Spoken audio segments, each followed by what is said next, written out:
Ballbags, back in the swearing room after a bit of a Christmas break, and I'm going to be having a look at the fuel tap and the fuel tank for the GT750. So first job's going to be getting the fuel tap off. I've already undone the screws, and then it just pulls out of here. Takes a bit of wiggling to get it to come, and then it falls off like that fucking thing. So that's the filter. A little bit mucky. Doesn't look. Is that a crack there? Or is that just a mark? I think that's just a mark. Doesn't look too bad. Well, that can go in the ultrasonic bath and have a clean up. So next job is to strip this and see what kind of condition it's in, because I'm pretty sure I'm going to need to get a rebuild kit for this. So we have to take off the diaphragms in here. This connects to the vacuum port on the carburetor, on number 2 carburetor, I think it is. Don't quote me on that, but I think it is. And then that's your main fuel line. So with this you've got the on, reserve and prime. So yeah, basically what happens is when it's on, it will suck through from the carburetors and open the little diaphragm that's in here. But at the moment I've tried, like, there seems to be something stuck in there maybe. Don't know. So we're going to have a little look. We've got our Japanese industry standard screwdriver, because you can't use an ordinary Phillips on these, it'll just shear the heads completely off. Now let's see if they want to play with nicely, which they are. So far so good. Oh, beautiful. Oh, with ease. That doesn't always happen, I can tell you. Let's see what's going on in here.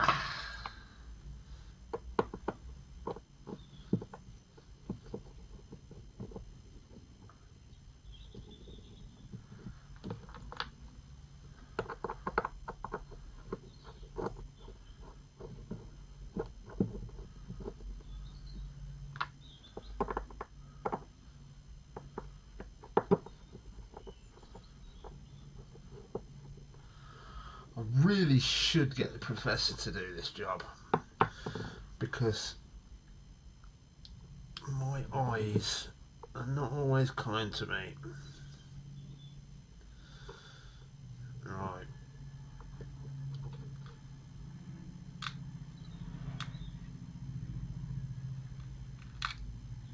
Oh my goodness me.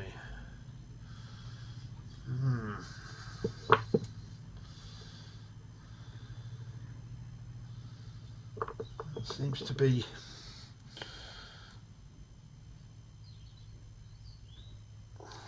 some sticky crap in there. Definitely needs to go through the ultrasonic bath.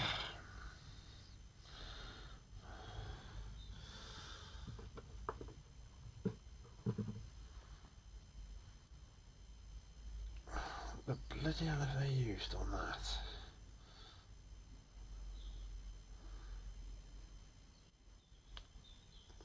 Some kind of gooey, sticky crap all over that.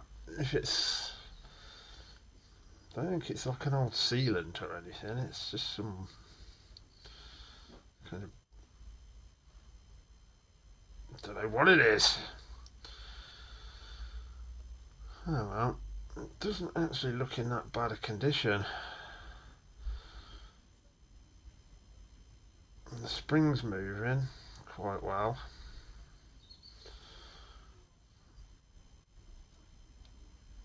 Let's have a closer look. Let's get the Professor to have a little look, shall we? Oi! Professor! What do you want, you hairy-faced bollocks? I can't see it. Oh, why does that not surprise me, hairy face, you blind ballbag? I'm liking the hat. That's one of my Christmas presents, that was. Off that young hairy face bollocks son of yours. Like father, like son, maybe. Let me have a look. Oh, well, that's no good for starters. That's a load of shite, that is, hairy face. It's broken. It's all ripped. It's all fraying around the edges. That's never going to work. You need to get a rebuild kit for that. There's no point me even looking any further. Get on eBay and get one ordered. I don't know about eBay. I might have a look on that Z1 Enterprises first, because they do some good gear. So it's a bit hit and miss sometimes on the eBay stuff. But yeah, Z1 Enterprises, I've had good luck with them. And places like Wiimoto as well, that'd be worth a try. I don't give a fuck where you get it from, hairy face. So long as you get it.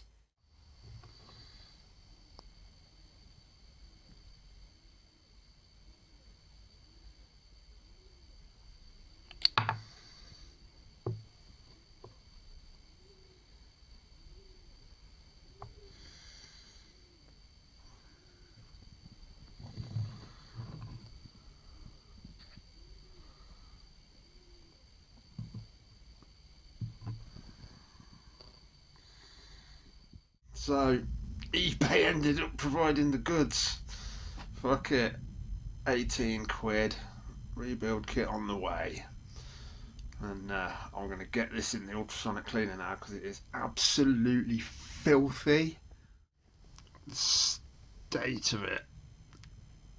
Absolute utter filth.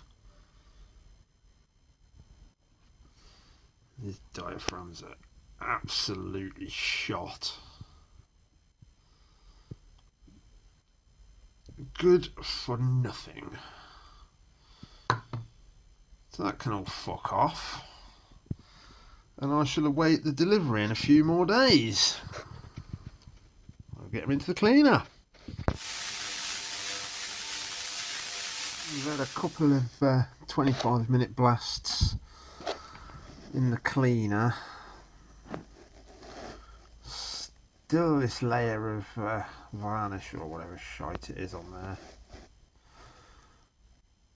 So I soak that in a bit of solvent.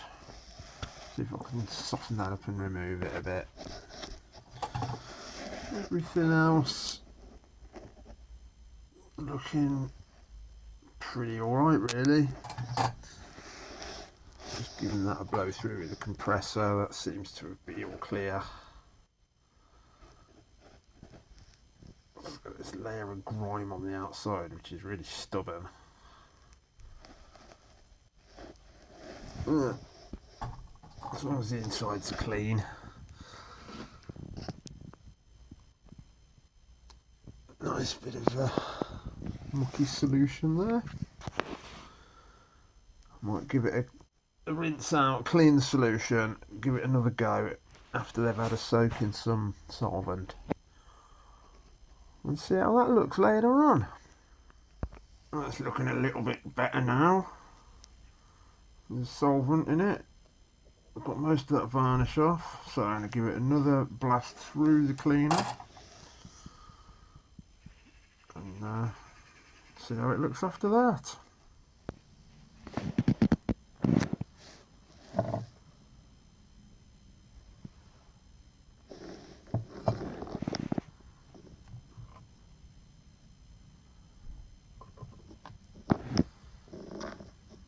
That's a lot cleaner. So yeah, while the petcock repair is waiting to come, I'm gonna have a bit of a fuck about with this tank.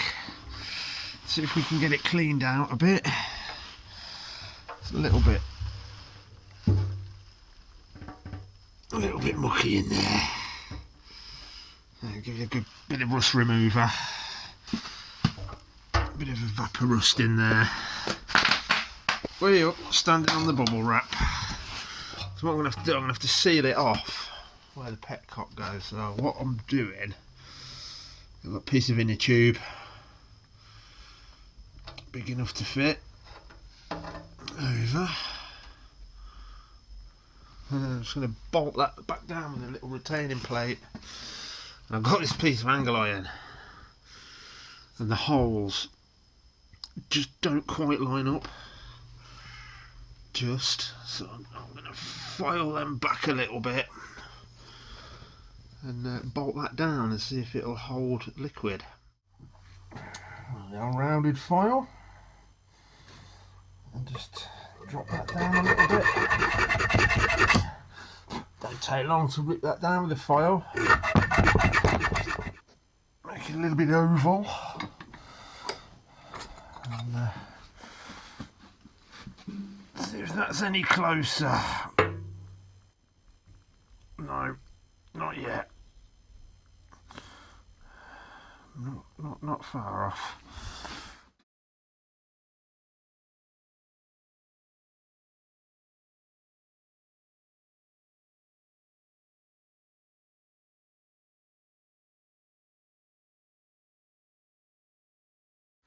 There we go. Didn't take long. 5 minutes or so. So now I'm going to sandwich a piece of rubber between that and see how we get on. There we go. So is it going to work? Only one way to find out.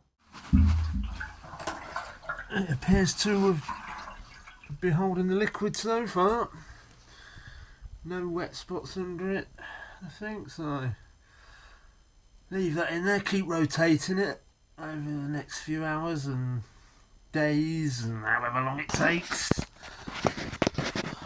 And then once it's clean, wash it out, and hopefully by that time we'll have the petcock rebuilt and we can be ready to put it on the bike, get it all set up and get it a bit closer to riding it, because I can't fucking wait. Nah, you can't win them all. That's more like it. A couple of rubber washers. It's just leaking through one of the threads, that was all. Maybe you can win them all. Oh, see you later.